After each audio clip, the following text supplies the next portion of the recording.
Hello everyone, welcome back to Decode UPSC, and this is my prelims mark sheet. As you can see, in my last video I talked about what are the few important things which you need to keep in mind before going in the exam hall. But in this video I'll show you my real question paper and how I approached the one of the toughest prelims and was lucky enough to score 20 marks more than the cutoff of this year prelims 2023. Although I had made some blunders in the exam hall because I was also nervous and I'm also an aspirant, and I'm telling you so that you can cut me some slack and don't criticize me that I have made such silly mistakes in exam halls and I could have done that question right. I know, but in exam like condition it's become very difficult to keep calm and don't make such blunders. So yeah, so without any further delay, let's start the video and let's see my paper of 2023 and how I approached the paper in the real exam hall condition. So let's begin. This is my paper and I got set D, and in my 2022 attempt also I got set D. So when I saw the paper, first of all what I did, I tried to mark the section that I thought कि economy के question साथ में होंगे and polity question साथ में होंगे, but this year UPSC didn't do that. On one side there was economy and the other side it can be anything, so I tried to mark it. So as you can see, I write economy and then polity, environment, polity, international relation. I did that in the first 5 minutes and I saw the paper and I was like कि इस तरीके के question हैं, only 2 only 1 वाले options बहुत ज़्यादा हैं. So I realized that कि paper is difficult and it's going to be fun because I was mentally prepared that paper is going to be tough. And मैंने ये सोचा था कि nearly 20-30 क्वेश्चन ऐसे होंगे, but I was not sure कि 40 से 50 तक ये क्वेश्चंस पहुंच जाएंगे like these kind of options. But ठीक है, and I marked these sections in first few minutes. I utilized them to get familiar with the paper. I got that shock. I observed that shock which was there because of these type of questions कि जिसमें only 1, only 2, only 3 थे. So what I did कि इससे मुझे ये पता चल गया कि paper is going to be really difficult and cutoff is going to go down. ये चीज़ मुझे एग्जाम हॉल में I was sure about that. Then what I did, I started attempting the paper and I started from first question, that this question, micro small medium enterprises act, the medium enterprise are those. अब इसमें क्या था कि they have given this investment criteria कि 15 करोड़ से 25 करोड़ के बीच में था, but I knew that it was somewhere related to 5 or 50 crores. That's I knew that because I have read the act और ये PT 365 में कवर था. So anybody could have read that file, he knows कि ये statement गलत है. और ऊपर से फैक्ट भी था कि 2 फैक्ट्स तो चांसेस है गलत होने के, बट मुझे ये एग्जैक्टली पता था. तो first statement is wrong and second statement was all bank loans to micro enterprises qualify under the priority sector lending. मतलब आई थॉट कि how can it be possible कि सारे बैंक लोन्स जितने भी दे रहे हैं एमएसएमई को वो सारे ही प्रायोरिटी सेक्टर के अंडर होंगे. हो सकता है ना कि एमएसएमई कुछ अपना पर्सनल लोन ले ले वो बंदा on the name of the MSME, तो it doesn't count on priority sector lending. So that's why I mark D and I moved on. मैंने बहुत ज़्यादा दिमाग नहीं लगाया, मैंने कहा ये लॉजिकल नहीं जा रहा है, so I marked it. Second question था सेंट्रल बैंक डिजिटल करेंसी का. Central bank digital currency was in news, so question was expected. अब इसमें था it is possible to make payments in a digital currency without using US dollar और SWIFT system. Of course मतलब अगर आप digital currency में you are doing a transaction तो उसमें ये ज़रूरी थोड़ी है कि आपको स्विफ्ट सिस्टम के थ्रू जाना पड़ेगा. सो मुझे लगा कि हाँ ये पॉसिबल हो सकता है क्योंकि यहाँ पे एक पॉसिबिलिटी की बात हो रही है, ये सर्टेनली नहीं बोल रहा कि हाँ ऐसा करेगा ही. So that's why I marked 1 correct. And second था कि digital currency can be distributed with a condition programmed to such a time frame for spending because it's a digital currency. तो you can make that thing ना कि जैसे coupons में होता है कि you can use that coupon by this day otherwise this will expire. तो I thought कि it can happen, so that's why I marked C both of them.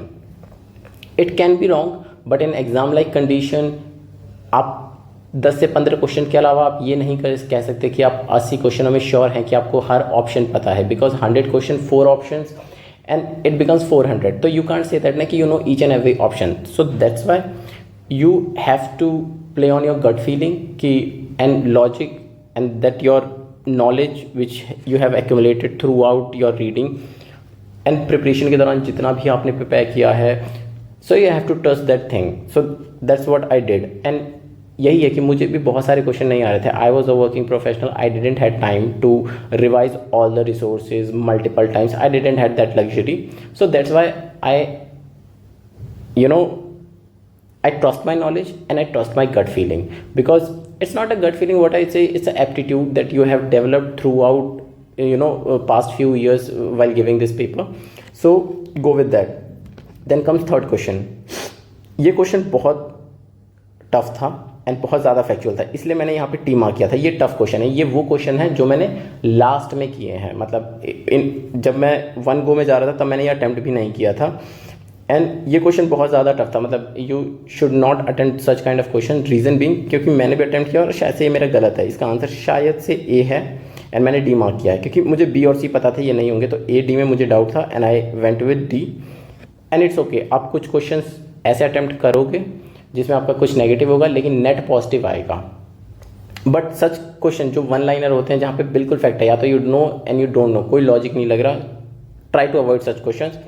ये मिस्टेक्स मैंने करी थी. एज आई टोल्ड यू कि some silly mistakes I have committed in the exam hall because I was also under pressure. I was also under the impression की paper बहुत ज़्यादा difficult है. सो मुझे हाई उस पर करना था, मतलब हाई अटैम्प्ट करने थे. सो that's why I mark that question. और अगर आप अफोर्ड कर सकते हो, आपकी एक्यूरेसी ठीक है, डोंट अटेम्प्ट सच क्वेश्चंस. उसके बाद था सेल्फ हेल्प ग्रुप का. एज यू कैन सी पहले क्वेश्चन में मैंने ओरिजिनली को ब्रैकेट कर रखा है कि self help group program was originally initiated. यार मुझे नहीं पता ना ओरिजिनली किसने इनिशिएटेड किया होगा. और ऊपर से वहाँ पे है 2 fact. Initiated by state Bank of India. इस स्टेटमेंट को गलत करना बहुत आसान है. स्टेट बैंक ऑफ इंडिया है, इसकी जगह कोई और बैंक भी डाला जा सकता था, बहुत आसान है इसको. By providing micro credit to the financially deprived. अब ये चीज़ मुझे बताती है कि सेल्फ हेल्प ग्रुप ना, मतलब ये मेरी प्रायर नॉलेज भी थी कि पहले स्टार्ट जो हुआ था वो बांग्लादेश में हुआ था. तो of course State Bank of India तो नहीं करने वाला originally. So I marked it wrong. And ये दोनों question in self help group all members of a group take responsibility for a loan that an individual member takes. Of course self help group का purpose यही है ना कि आप अगर एक मेंबर भी लोन लेता है तो उस पूरे ग्रुप की रिस्पॉन्सिबिलिटी है उसे पे करना. अब यहाँ पे कुछ बच्चे कहेंगे यहाँ पे तो ऑल आ गया, एक्सट्रीम वर्ड आ गया, तो इस स्टेटमेंट को काट दो. नहीं भाई, आपको कॉन्टेक्स्ट भी देखना है कि किस कॉन्टेक्स्ट में वो ऑल लिखा गया है. So just by seeing a word कि नॉट लिखा है या फिर ये चीज़ लिखा है, don't try to cut it. उस पर लॉजिक लगाओ एंड किस कॉन्टेक्स्ट में दिया गया है वो देखो. फिर थर्ड था regional rural banks and scheduled commercial bank supports self help group. Of course self help group majorly कहाँ पे होते हैं? रूरल एरियाज़ में. और रूरल एरियाज़ में कौन से बैंक होते हैं? रीजनल रूरल बैंक्स तो होते ही हैं और शेड्यूल्ड कमर्शियल बैंक की चेन्स होती हैं. सो of course they will support. और ये पॉजिटिव स्टेटमेंट भी है. तो जो भी स्टेटमेंट पॉजिटिव होती हैं उनके सही होने के चांसेस बहुत ज़्यादा होते हैं. यूपीएससी वुडंट से दैट कि ये सपोर्ट ही नहीं करते सेल्फ हेल्प ग्रुप को, क्योंकि वो फिर ऐसा हो जाए कि आप सेल्फ हेल्प ग्रुप को प्रमोट ही नहीं करना चाहते. And UPSC will never do that. तो ये हो गया ओनली टुमारो. मैं आगे बढ़ा. अब ये है Indian public sector health care system largely focus on curative care then preventive care. Of course अब इंडियन हेल्थ केयर सिस्टम की कंडीशन तो आपको पता ही है, एंड वो इसीलिए है ना क्योंकि हम प्रिवेंटिव, प्रोमोटिव और रिहेबिलिटेटिव केयर की बजाय ज़्यादातर क्यूरेटिव करते हैं कि जब हम फाइनली हमें प्रॉब्लम हो जाती है then we go to doctor rather than using the पहले ही प्रिकॉशन लिया जाए. So first was right. Second था, मुझे ये पता था कि हेल्थ जो आता है वो आता है स्टेट सब्जेक्ट है. तो decentralize approach of health care delivery the states are primarily responsible. Of course state होंगे क्योंकि ये तो यूनियन लिस्ट मतलब स्टेट लिस्ट में आता है for original health care service. अब मुझे यहाँ पे डाउट ये हुआ, मुझे ये पता था कि सी और डी तो नहीं होने वाले क्योंकि फर्स्ट सही है, सेकंड भी ठीक है, तो दोनों सही हैं. मुझे लगा कि जस्ट बिकॉज ये स्टेट रिस्पॉन्सिबल है that's why we are largely focus on curative care. So that's why I marked A. हो सकता है ये सही हो सकता है ये गलत हो, मुझे नहीं पता. मैं आपको ये बता रहा हूँ कि एग्जाम हॉल में मैं अप्रोच कैसे किया इस क्वेश्चन को. एंड मोस्ट प्रोबेबली जहाँ तक है इसका आंसर बी होगा शायद, आई एम नॉट श्योर, है ना, क्योंकि डिसेंट ये वाला स्टेटमेंट सही है बट ये इसका करेक्ट एक्सप्लेनेशन है, इसमें यहाँ पे डाउट है मुझे. सो जब आंसर की आ जाएगी दैट आई शो यू कि ये सही था या गलत था। अब आगे बढ़ते हैं। Then comes the 6th question. अब यहाँ पे देखना, पहले मैंने क्या किया कि मैंने पढ़ा United Nation World Water Development Report 2020, India extract more than a quarter of the world's ground water withdrawal each year. मैंने कहा यार 1/4 ईच ईयर, मैंने कहा डाटा है, काफ़ी फैक्चुअल है, हो सकता है गलत हो, तो मैंने पहले से रॉन्ग मार दिया। और ये भी टफ क्वेश्चन है, तो इसे मैंने नेक्स्ट गो में किया था, फर्स्ट गो में नहीं किया था, तो मैंने पहले से रॉन्ग मारा। Then I read the second statement, India needs to extract more than a quarter. मैंने कहा सेकंड स्टेटमेंट में भी ये बोल रहा है कि इंडिया नीड्स टू एक्सट्रैक्ट 25%। तो मैंने कहा अगर एक डेटा दोनों स्टेटमेंट्स में है इट मीन्स कि वो डेटा करेक्ट है। फिर मैंने कहा 25% का मुझे पता था, वो 1/4 से थोड़ा मैं डाउट में जा रहा था, तो मैंने कहा ये स्टेटमेंट तो सही होगी। फिर मैंने कहा each year to satisfy the drinking water and sanitation needs to almost 80% of world population living in the territory. अब यहाँ पे मुझे एक चीज़ पता था कि इंडिया में मेनली ग्राउंड वाटर का यूज़ 70% एग्रीकल्चर में होता है। तो अगर 70% ही एग्रीकल्चर में होता है तो सैनिटेशन एंड ड्रिंकिंग वाटर के पर्पसेस में कैसे हो सकता है? मेजरली, माइनरली होगा बट मेजरली नहीं हो सकता ना। तो मैंने कहा सेकंड स्टेटमेंट तो गलत है। अब यहाँ पे देखो, यहाँ पे ये नॉलेज थी जिसे बैक किया मैंने। सो सेकंड गलत। अब सेकंड गलत होते के साथ ही सिर्फ एक ऑप्शन बचता है, ये वाला। So I mark C. उसके बाद next question, according to the constitution of India. तो जैसे ही जब ये आता है ना according to the constitution of India, तो आपके कान खड़े हो जाने चाहिए, because whenever such statement comes कि according to constitution of India, constitution India defines such kind of statement generally wrong. और ये मैं ऐसे नहीं कह रहा कि because I have develop that thing और ये मैं अपने आप से बना के बता रहा हूँ आपको। इट्स जस्ट दैट कि if you will solve the PYQs then you will realise that कि such kind of statements majorly are incorrect, not 100% but majorly are incorrect. So central government has a duty to protect the state from the internal disturbances. Of course, Article 365 and Article 355 talks about this. The first is right. The Constitution of India exempts, मैंने इसे mark भी किया है, the state from providing legal counsel to a person being held for preventive detention. Constitution of India doesn't exempt. I told you ना कि जब भी constitution of India, क्योंकि बहुत ही ब्रीफ डॉक्यूमेंट है, it doesn't mention everything, each and everything, तो second has to be wrong. According to prevention of terrorism act, confession of accused before the police can not be used as a evidence. I was like कि मतलब मैंने ऐसा movies में देखा था यार कि बिकॉज जो जज होते हैं वो ये एडमिसिबल नहीं करते कोर्ट में कि when ever you took confession of a person under the police custody, तो उस चीज़ को वो एडमिसिबल नहीं मानते कोर्ट में, वो मना कर देते हैं। And I saw that in, मतलब I kind of watch TV series a lot, so I saw in criminal justice, क्योंकि उसमें एडमिसिबल नहीं होता in season 1 that murder attempt में। सो मुझे लगा कि हाँ 3 तो सही है, तो दैट्स वाई मार्क 2। बट पोटा में प्रिवेंशन ऑफ टेररिज्म एक्ट में ये वाला प्रोविज़न चेंज किया गया था 2022 में आई गेस, कि ये वाली चीज़ भी एडमिसिबल होगी, कन्फेशन ऑफ एन अक्यूज को माना जाएगा एज एन एविडेंस। तो this question was wrong. But क्या आप पॉइंट ये है कि how you should approach the question. ऐसे क्वेश्चन गलत होंगे यार, डेफिनेटली होंगे, मेरे भी हुए हैं as you can see, but still I scored a good amount of marks, मतलब कट ऑफ से काफ़ी ऊपर है, काफ़ी सेफ लिमिट पे है। So you have to you know back your aptitude. अब ये क्वेश्चन है, which of the following countries, ये एनवायरमेंट से था, suffering from decade of civil strife and food shortage and was in news in the recent past for severe famine.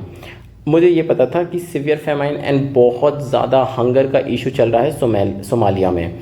So I marked it. इसमें आप देखो और ज़्यादा कुछ मैंने नहीं किया, मुझे आइडिया था सोमालिया है, I marked it, I moved.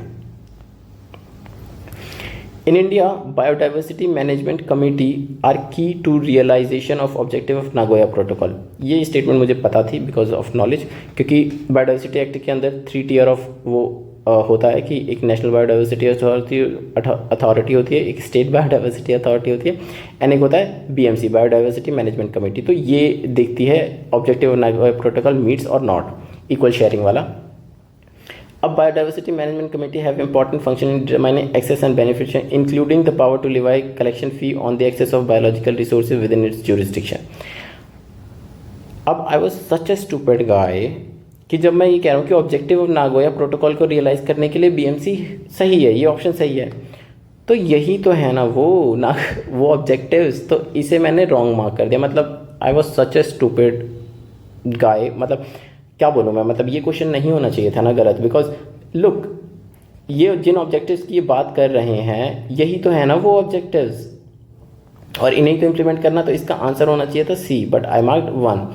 मैं कह रहा हूँ एग्जाम हॉल में under pressure you don't see things, so you will do such silly mistakes. I did. मतलब ये किसी दिन ना करूँ मैं, मतलब अगर मैं घर पे बैठ के पेपर दूँ ये किसी दिन ना करूँ, बट एग्जाम हॉल में ये हुआ मेरे से. So anyway, let's move to next question. Election of President of India. Seems like easy, but not. Members nominated to either House of the Parliament for state are also eligible. मुझे पता था कि ये क्वेश्चन तो गलत है, क्योंकि सिर्फ इलेक्टेड मेंबर्स होते हैं, नॉमिनेटेड मेंबर्स नहीं होते. ये पॉलिटी की आपको लक्ष्मीकांत में मिल जाएगी basic information. Higher the number of elective assembly seats, higher the vote of each MLA of that state. अब यहाँ पे इशू ये आया, मतलब मेरी स्टुपिडिटी देखो. ये जब इलेक्शन चल रहे थे प्रेसिडेंट के, तो वो चीज़ काफ़ी न्यूज़ में थी. And I was reading newspaper after 2022 mains attempt for interview. तो during that time I was reading and I got that thing कि प्रेसिडेंट के इलेक्शन में जो MLA के वोट की वैल्यू होती है वो इक्वल होती है, एंड MP के वोट की वैल्यू होती है सर्टेन, मतलब ये दोनों सर्टेन नंबर्स होते हैं एंड वो फिक्स होते हैं फॉर ईच MLA. तो if in a state every person का वो जो वैल्यू होता है वो वेरी नहीं करता है, मतलब ईच MLA का वोट, एक वोट का वैल्यू और ईच MP के वोट का वैल्यू वो डिफाइंड काइंड ऑफ होता है. But still I marked it right. ये होना ही नहीं था, ये भी नहीं होना था, क्योंकि आप ये देखो, higher the number of elective, एक second, sorry, higher the number of elective assembly seats, higher is the value of vote of each MLA of that state.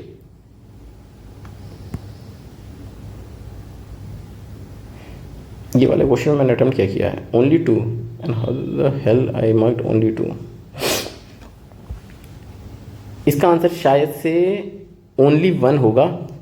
Higher the number of elective assembly seats, higher is the vote of each MP. Of course कि अगर जहाँ पे elected members ज़्यादा होंगे तो वहाँ पे value of vote ज़्यादा होगी, क्योंकि उतने ही ज़्यादा मेंबर्स को काउंट किया जाएगा. तो सेकंड सही था, एंड आई गेस इसका आंसर भी ओनली 1 होना चाहिए, ये सेकंड वाला. बाकी ये दोनों गलत है. क्योंकि अब एक बात बताओ, आप पुडुचेरी या फिर मध्य प्रदेश के जाके ईच MLA और उस स्टेट में कितने लोग हैं वो काउंट करोगे, एंड एग्जाम हॉल में क्या आपको थ्रू आउट द 28 स्टेट्स आपको याद रहेगा कि कितने MLA, मतलब विधानसभा की सीट्स हैं उस स्टेट से? No, it's not possible. So according to me answer was only 1 and I made that mistake. Try to avoid that in exam hall. ये है 11th क्वेश्चन. ये question very much in news but still I marked it wrong. See my stupidity. अब जैसे देखो यहाँ पे मैंने क्या कर रखा है कि मुझे ये पता था कि बुल्गारिया नहीं है, चेक रिपब्लिक नहीं है, ये दोनों नहीं थे, ये इतना मुझे श्योर था. एंड लिथुआनिया भी नहीं था, मुझे इतना पता था रोमेनिया है और बेलारूस था. अब हंगरी और लातविया में से एक था, एक नहीं था. But I was not sure in the exam hall, क्योंकि मैं इस पर एक चीज़ बताता हूँ कि let's suppose tomorrow is my exam. So today night I was thinking कि I see the map of Ukraine at least, क्योंकि वो आ सकता है पेपर में. बट आई थॉट कि यूक्रेन का मैप, फिर मैं पॉलिटी पढ़ने लग गया, फिर मैं मॉडर्न हिस्ट्री रिवाइज करने लग गया, and I forgot to see the Ukraine वाला मैप. एंड ये क्वेश्चन एग्जाम में आया एंड आई वाज लाइक कि शिट यार, मतलब I didn't see that. So I might it wrong because answer is I guess only 2. It's only Romania and I guess Latvia, maybe, I am not sure, maybe Latvia और Hungary, क्योंकि Hungary का शायद मुझे पता था क्योंकि वहाँ से लोग ना मूव कर रहे थे through the border of Hungary. तो मे बी 3 और 6 था इसका आंसर शायद. आई am not sure right now, क्योंकि मैंने नहीं देखा उसके बाद भी. Next come the 12th question कि earth atmosphere which of the following statement is correct. अब यहाँ पे आप एक चीज़ देखना कि ज्योग्राफी के ना जनरली मैप बेस्ड क्वेश्चन आते थे, बट अब ना टिपिकल ज्योग्राफी के कंसेप्ट्स भी आ रहे हैं. So try to read the physical geography very much in detail. Don't try to, मतलब ज्योग्राफी का सेक्शन बढ़ रहा है तो try to read it very carefully. अब यहाँ पे मुझे ये पता था कि the amount of insolation received at equator is रफली अबाउट 10 टाइम्स. यहाँ पे फैक्ट की बात कर दी है इसने, और 10 टाइम्स तो नहीं होता था, तो यहाँ पे मैंने वो बना भी रखा है कि अल्ट्रावायलेट आती हैं, इंफ्रारेड वापस जाती हैं. अब यहाँ पे सी का कि infrared waves are largely absorbed by the water vapours that is concentrated in the lower atmosphere. इसको मैंने रॉन्ग मारा है क्योंकि मुझे सी और डी में डाउट था. इन्फा कर रफली 2/3 ऑफ द इंसुलेशन. जब मैंने कहा कि यहाँ पे भी 10 टाइम्स की बात कर रहे हैं, यहाँ पे भी 2/3 की बात कर रहे हैं, यहाँ पे ये फैक्ट स्पेसिफिक दे रहा है कि हाँ 2/3 ही है, 66% ही है, इससे ज़्यादा कम नहीं है. सो मैंने कहा इतनी सर्टेनिटी नहीं हो सकती ना. So that's why mark A and B correct incorrect. फिर सी और डी में मुझे डाउट था. फिर मुझे लगा कि infrared are part of visible spectrum of electromagnetic waves of solar radiation. अब आईआर को मैंने माना कि ये विजिबल स्पेक्ट्रम में आता है, बट शायद से अल्ट्रा वायलेट भी विजिबल स्पेक्ट्रम में, मतलब उस टाइम पे मुझे लगा कि ये ऑप्शन सही है. ऑल्दो इसका करेक्ट आंसर सी है कि इंफ्रारेड जो होती हैं वो वाटर वेपर्स के थ्रू ज़्यादा लार्जली एब्जॉर्व कर लेती हैं. और यहाँ पे मुझे जो डाउट था वो इस लार्जली से था कि वाटर वेपर के अलावा भी बहुत सारी गैसेज होती हैं, सो उनसे एब्जॉर्प्शन भी होती है. तो बट मैं ये भूल गया था कि वाटर वेपर मेजरली जो हमारा एटमॉस्फेयर उसमें मेजरली वाटर वेपर्स ही हैं. सो या आई मार्क्ड इट रॉन्ग. अब देख रहे हो इनिशियली क्वेश्चन में मेरे कितने गलत हैं, मतलब बहुत सारे गलत हैं यार. अब ये क्वेश्चन देखते हैं, ज्योग्राफी का है. The soil in tropical rain forest is rich in nutrients. मुझे पता था कि ट्रॉपिकल रेन फॉरेस्ट में बहुत ज़्यादा बारिश होती है, और बहुत ज़्यादा बारिश की वजह से बहुत ज़्यादा लीचिंग होती है, और लीचिंग होने की वजह से सारे न्यूट्रिएंट्स बह जाते हैं. सो ये पता था. तो ये तो स्टेटमेंट रॉन्ग होनी है. पहला रॉन्ग होते ही आंसर आ जाएगा, दूसरा आपको देखने तक की जरूरत नहीं है. तो स्टेटमेंट बेस्ड क्वेश्चन का ये फायदा था कि अगर आपको एक भी स्टेटमेंट पता चल जाती है कि which is wrong, directly you will reach to the answer. You don't have to see the other statement. Although we will see that the higher temperature and moisture on tropical rainforest cause dead organic matter in the soil to decompose quickly. Of course, higher temperature ranges में decomposition ज़्यादा fast होता है as compared to arctic region या फिर जो cold temperate region होते हैं, क्योंकि वहाँ पे temperature ज़्यादा नहीं होता तो decomposition भी बहुत कम होता है, तो वहाँ पे humus content ज़्यादा मिलता है आपको as compared to tropical forest. A 14th question. The temperature contrast between the continents and the ocean is greater during summer than in winter. ये स्टेटमेंट मैंने गलत मारा है. रीज़न बीइंग क्योंकि अगर आप एनसीईआरटी देखेंगे 11th क्लास की, तो उसमें ना एक ग्राफ है जुलाई और जनवरी का between the temperature margins of continents and ocean. तो उसमें जो वेरिएशन है ना वो विंटर में ज़्यादा है एज़ कम्पेयर टू समर में. सो that's why I marked it correct incorrect. And incorrect करने के बाद मेरा एक ही ऑप्शन बचा था डी, और आई मार्क्ड इट कि the specific heat of water is more than the land of surface. ये तो मुझे पता था कि जो वेरिएशन होता है वो स्पेसिफिक हीट की वजह से होता है, बट मुझे ये यहाँ पे ये डाउट लगा था कि वेरिएशन ऑफ विंटर में ज़्यादा होता है as compare to summer. I don't know the right answer, that I marked D and I moved on. क्योंकि मुझे वो मैप मेरी जहन में था जो एनसीईआरटी का मैप था कि उसमें विंटर में ज़्यादा ही वेरिएशन थी as compare to summer. That's why marked it right. फिर 5th क्वेश्चन, इस seismograph P waves are recorded earlier than S wave. ये मैंने वो भी कर रखा था कि पी प्राइमरी है तो ये पहले पहुंचेगा. In P waves the individual particles vibrate to and fro in the direction of wave propagation, where is in the S wave the particles vibrate up and down. हाँ, क्योंकि पी वेव्स में P से parallel था और S से जो था वो 90 डिग्री पे था, अप एंड डाउन. सो ये दोनों स्टेटमेंट राइट थी. बहुत ज़्यादा टाइम नहीं लगा. I marked it and I moved on. Next question है. अब यहाँ पे ना आप कोई लॉजिक नहीं लगा सकते. यहाँ पे it's totally based on knowledge. तो this question was based on knowledge, it's not on logic और समथिंग लाइक दैट. अब नेक्स्ट क्वेश्चन जो है वो है 16 कि with reference to coal based thermal power plants consider the following statement. None of them use sea water. आप ये कैसे कह सकते हो none of them sea water? क्या आपने सारे कोल प्लांट्स देखे हैं और आपको क्या पता कि वो सी वाटर का यूज़ कर रहे हैं या नहीं कर रहे हैं? अरे ऑन अ डेली बेसिस अगर उन्होंने 2 लीटर सी वाटर का भी यूज़ कर लिया तो यूज़ तो कर रहे हैं ना, किसी भी पर्पज़ के लिए कर रहे हैं, बट कर रहे हैं. तो I made it wrong. None of them is setup in the water stress district. अब इंडिया में मेजरली जो coal based thermal power plants हैं वो या ईस्टर्न साइड पे या वेस्टर्न साइड्स पे हैं। तो ऐसा तो है नहीं कि ईस्टर्न और वेस्टर्न साइड्स पे ऐसा कोई स्टेट है ही नहीं जो वाटर स्ट्रेस्ड हो। और इंडिया में तो इवन वाटर स्ट्रेस 36% मतलब एरिया अंडर वाटर स्ट्रेस है। सो आप ये कैसे कह सकते हो कि कोई एक भी coal based thermal power plant नहीं होगा? So that is totally wrong. So to become wrong and none of them is privately owned. Even a single power plant with a lower capacity is privately owned, then this statement becomes wrong. I marked D and I moved on. इस type के जो question है ना यार, इसको नहीं छोड़ना है। यहाँ पे एक कॉमन सेंस लगता है, use that common sense. Don't fear कि नहीं यार इसे तो मेरे को पता ही नहीं है, मुझे क्या पता कि कोई सा प्राइवेटली ओन्ड है या नहीं है, सी वाटर वो यूज़ करते हैं नहीं करते हैं। यार use your common sense, develop your MCQ aptitude on the basis of PYQs and use these questions, because ये questions ना डिसाइड करते हैं आपकी कट ऑफ। ये जो प्रेसिडेंट टाइप ऑफ क्वेश्चन है ना, ये नहीं डिसाइड करते क्योंकि वो डिफिकल्ट है, वो सबके गलत होंगे, वो 99% पॉपुलेशन मतलब एस्पायरेंट्स के गलत हो रहे हैं। सो वो डिसाइड नहीं करने वाले कट ऑफ, वो डाउन करेंगे कट ऑफ को, but these kind of questions they will make the cut of. अब ये था वोल्बाचिया मेथड। अब क्योंकि हम पुराने चावल हैं, I am in this preparation from past few years, so मुझे इतना तो पता था कि वोल्बाचिया मेथड मैंने न्यूज़ में सुन रखा था, बट मुझे ये नहीं पता था कि इधर ए है या डी है। एंड रीज़न बिंग मैंने इसे डी क्यों मारा, वही वाली बात है MCQ एप्टीट्यूड। अब यहाँ पे क्या हुआ, मैंने कहा biodegradable plastic and producing biochar. तो दो ऑप्शन जो हैं वो वहाँ पे बायोडिग्रेडेबल प्रोडक्ट्स की बात कर रहे हैं, तो आंसर शुड बी इनमें से ही एक होना चाहिए। क्योंकि अगर 2021 में आप देखो एलिसा एंड एक इवॉल्व एलिसा आया था, तो आंसर उनमें से ही एक था। So on that basis I marked D.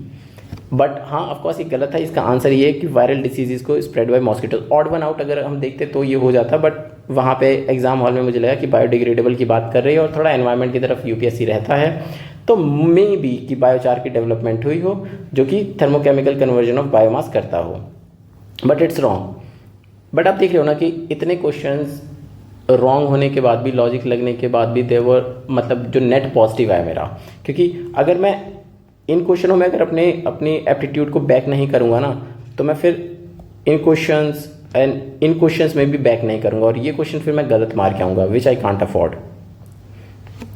अब ये है next question, spreading finally ground basalt rock on farmland extensively, increasing the alkalinity of ocean by adding lime, capturing carbon dioxide released by various industries and pumping into abandoned subterranean mines in the form of carbonated waters. Which of the activities often considered and discussed carbon capture and sequestration? मुझे ये पता था कि third option तो बिल्कुल सही है, because ये तो मैंने शंकर IAS में पढ़ा था, तो third I was sure. Second था कि अल्कलाइन जितना ज़्यादा ओशियन होगा उतना ज़्यादा उसमें कार्बोनेट जो होंगे वो उतने ज़्यादा मात्रा में बनेंगे एंड उतनी ज़्यादा क्वांटिटी में it will try to absorb the carbon. But I was not sure about the statement 1 कि बसाल्ट रॉक को फार्म लैंड में डालने से what will happen, but I backed my feeling that कि if basalt rock is extensively putting, so it will try to impact it. So I backed my logic and I marked all of 3 because I don't know ना कि basalt rock डालने से उसमें क्या changes होंगे, या फिर मतलब इतना मुझे पता था कि that basalt rock is somewhere basic in nature. So अगर basic in nature है of course वो acidity को कम करने वाला है, and acidity कम होंगे तो carbonate ions ज़्यादा होंगे. So I put that logic in the exam hall and I marked all of them. So these kind of questions you can't make it wrong यार guys, मतलब you try to attempt it. बेशक से आपको ना पता हो, आपने basalt rock के बारे में ना पढ़ा हो एंड आपको ये पहले दोनों स्टेटमेंट ना पता हो, but you try to back your like aptitude ना, because these kind of questions most of the aspirants who have done the PYQs they will mark it correct. फिर है aerial मेटाजीनोमिक्स and here I am. अब मेरा silly mistake देखो, अब मुझे पता था एरियल मेटाजीनोमिक्स कुछ एयर से रिलेटेड है और कुछ DNA VNA से रिलेटेड होने वाला है ये, that's I was sure, but मैंने ये रीड नहीं किया था यार, मेरे को नहीं पता था, बिल्कुल भी आइडिया नहीं था. तो मैंने कहा कलेक्टिंग DNA फ्रॉम एयर. मुझे ये लगा कि ये वाला बेस्ट सूटेबल है अगर सिर्फ ये यहीं तक होता तो. एट वन गो ये इसने मेरे लिए डाउट क्रिएट किया कि एट वन गो मतलब ऐसा हो सकता है ना कि यार वन गो में ही इतना सक्सेसफुली कर लेना, how is it even possible.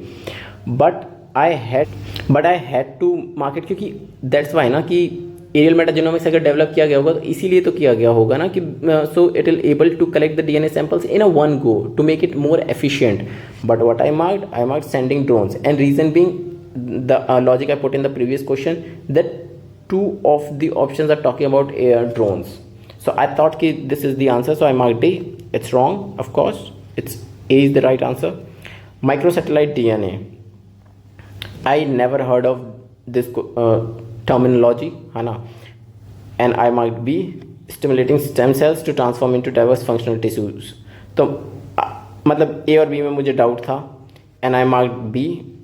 ये क्वेश्चन जो सर्कल वाले दिख रहे हैं ये वो वाले क्वेश्चन है जो I was doubtful, but I marked anyway, क्योंकि मुझे ये था कि मुझे क्वेश्चंस अटेम्प्ट करने हैं, 90 प्लस अटेम्प्ट करने हैं. एंड देखा मतलब I paid the price as well, क्योंकि अगर मैं ये क्वेश्चन दोनों ना करता जिनके बारे में मुझे पता ही नहीं था, मुझे कोई आइडिया नहीं था, ये प्योर तुक्का है, मतलब नीचे वाला 28 तो, क्योंकि ए और बी में डाउट था but I was not sure, तो मैंने बी मारा. एग्जाम हॉल में मुझे नहीं पता मैंने क्या लॉजिक लगाया कि मैं बी के साथ गया, ए के साथ नहीं गया, क्योंकि मुझे लगा कि शायद से स्टेम सेल्स की बात हो रही थी. इससे पहले भी क्वेश्चन आए थे जो कि related to issue of women थे, तो मुझे लगा कि maybe it's more of related to biology, that's why I marked it B, but it was wrong. अगर मैं ये दो क्वेश्चन नहीं करता तो मेरे प्लस 1.3 और हो जाता. So don't try to attempt these questions which are so factual, you don't know anything about it, try to avoid it. Exam hall में मतलब I didn't know what I was thinking but I attempted them. अब ये देखिए, Alexander Rea, A.H. Longhurst, Robert Sewell, James Burgess, Walter Elliot. अब मुझे इतना पता था कि ये सी और डी तो नहीं होगा, या तो आर्कियोलॉजिकल एक्सकवेशंस होंगी या फिर रिलेटेड टू प्रेस होगा, क्योंकि प्रेस के बारे में यूपीएससी ने PYQs में पूछ रखा है. और ये churches in the princely state, construction of railway in colonial era, ये दोनों तो नहीं थे क्योंकि मैंने रेलवे के बारे में पढ़ा था and I never heard of these words. तो मुझे लगा कि मे बी या तो एक्सकवेशन हो सकता है या फिर इंग्लिश प्रेस हो सकता है. I was confuse in between these two option. और जहाँ पे भी मैंने बोला कि जहाँ भी मैं 50-50 पे आया हूँ मैंने वो मार्क किए हैं.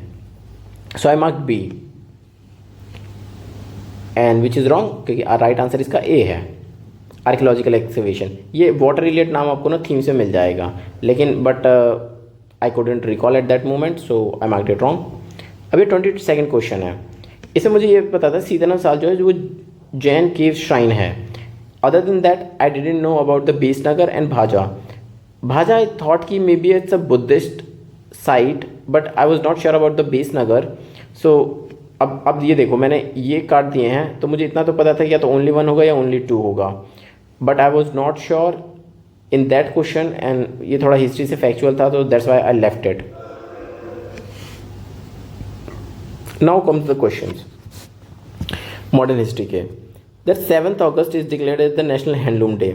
आई didn't know about that fact कि हैंडलूम डे 7th अगस्त को होता है, to be very frank. But I knew that in 1905 of 7th August स्वदेशी मूवमेंट वॉज लॉन्च्ड. ये मुझे पता था. सो मुझे लगा कि अगर 7th डे 1905 को हैंडलूम मतलब स्वदेशी मूवमेंट हुआ था, उस स्वदेशी मूवमेंट में हम कर क्या रहे थे कि we were promoting own products, Indian products, handmade products.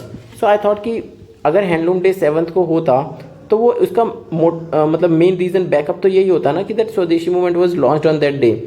अगर यहाँ पे हैंडलूम होता, हैंडलूम के अलावा टेक्सटाइल डे होता या फिर हैंडीक्राफ्ट डे होता, मैं वो भी मार देता, टू बी वेरी फ्रैंक. मतलब एग्जाम हॉल में मेरा ये लॉजिक है, क्योंकि वो स्वदेशी मूवमेंट से ही तो आएगा ना कि जो हमारे घर का है हम वो यूज़ करें. सो ये लॉजिक था इसके पीछे and I marked A and I moved on. अब ये नेशनल फ्लैग वाला क्वेश्चन, मुझे इतना पता था नेशनल फ्लैग कोड का कि 3:2 में रहता है ना, कि दिस इज़ 3 दिस इज़ 2, मतलब इस रेशो में रहता है कि अगर ये 6 मीटर है तो ये 4 मीटर होगा. National flag of India according to national flag code 202.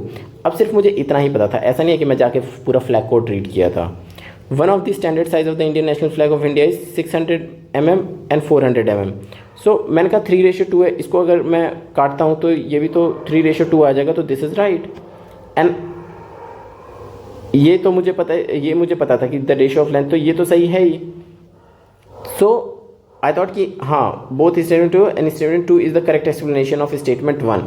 The point is here it's not mm, ये यहाँ पे ये जो वाली चीज़ है ना, ये गलत है। Standard size one of the, क्योंकि ये था one of the standard size. हो सकता है ना यार बहुत छोटा सा नेशनल फ्लैग बना दे and this is of this size, but this is very small, this is not there, so it becomes correct. मतलब 2 करेक्ट था यस, तो statement 2 was correct, statement 1 is incorrect, तो maybe right answer is D I guess. But मैंने वो नहीं देखा, ये मुझे पता था कि ये सही है, so I marked it, but ये रॉन्ग था। अब ये है national constitution day celebrated on 26 November every year to promote constitutional value among citizens. मतलब very positive question, simple. 26 November को ही हमारा कॉन्स्टिट्यूशनल डेट था। अब वो मनाते क्यों हैं? On 26 November the constitutional assembly set up a drafting committee under B.R. Ambedkar to draft a constitution. भाई 26 नवंबर 1949 को the constitution was finalized, it was completed, adopted on 26th November, not a drafting committee was established. So I knew that statement 2 is wrong. This basic information you can cover from Politica Lakshmikant. So I marked it and I moved on. Next question. Switzerland is one of the leading exporters of gold in terms of value. Switzerland has the second largest gold reserve in the world. This question, मतलब this statement is Switzerland is one of the leading. It can be number 1, it can be number 2, it can be number 3, number 4, number 5. One of the leading है. So exporter of gold. It means there is a possibility. मतलब ये specific नहीं बता रहा. It's telling कि there is a possibility कि it can be at number 1, number 2, number 3. अगर ये इन तीनों में से किसी पोजीशन पे है तो it is one of the leading exporters ना. So I marked it correct. And then it said कि Switzerland has the second largest gold reserve in the world. I thought कि इट्स वेरी स्पेसिफिक, हो सकता है ना third largest हो, who knows, या फिर फर्स्ट हो। To making this statement wrong the examiner has to just change this position. So I was like this statement is wrong, I marked it and I moved on. I don't know whether it's right और wrong, but logic मेरा यही बोलता था। I attempted that and I moved on. So you know how you develop this logic कि इतना specific हो रहा है। इस वाले अटेम्प्ट में he is not specific, he is like giving the possibility कि हाँ हो सकता है, बट यहाँ पे ही इज़ वेरी स्पेसिफिक कि सेकंड ही है भाई, मतलब you can't do anything. But मैंने कहा अगर if it's second it can be first as well ना, it can be third as well, how can you say that कि इट्स अ सेकंड ओनली।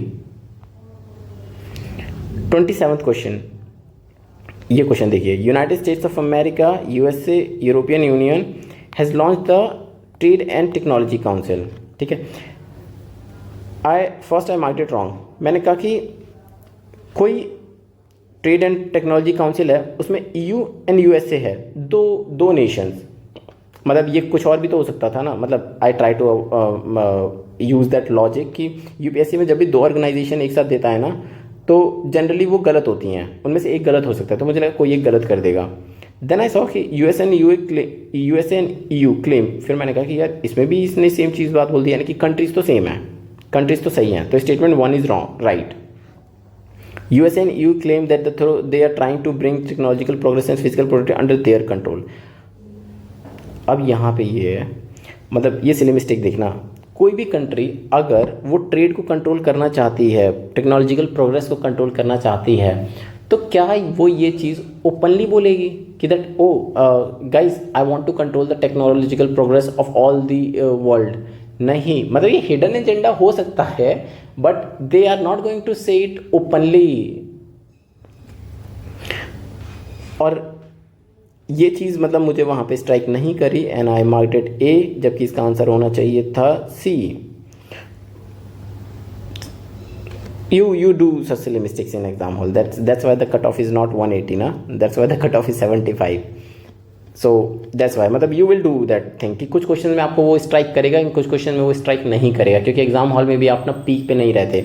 आपका ग्राफ ऐसे जा रहा होता है कि यू आर मूविंग, मतलब पीक पे आप यहाँ होते हैं, उसके बाद आप डिक्रीज करते हो within that 2 hours of time. Then comes the 28th question.